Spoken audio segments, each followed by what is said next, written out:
السلام عليكم. ازي حضراتكم عاملين ايه؟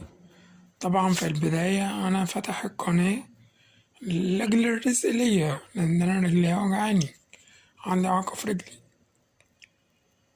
هقول لحضراتكم على حاجة.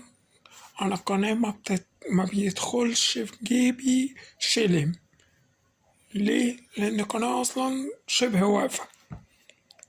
بس القناة دي علمتني حاجات جميلة اوي، منها جبر الخواطر وتساعد غيرك والناس الجميلة اللي معايا، بجد على راسي. منهم في المقدمة أولاد الكويت، ناس جميلة.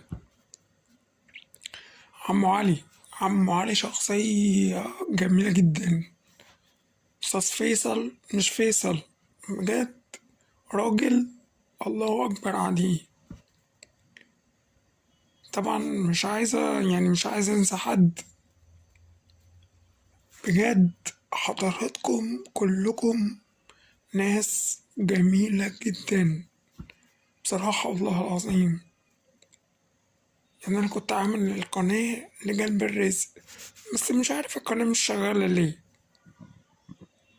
بدليل القناة معمولة من 2020، يعني بقالها 15 سنة مش شغالة.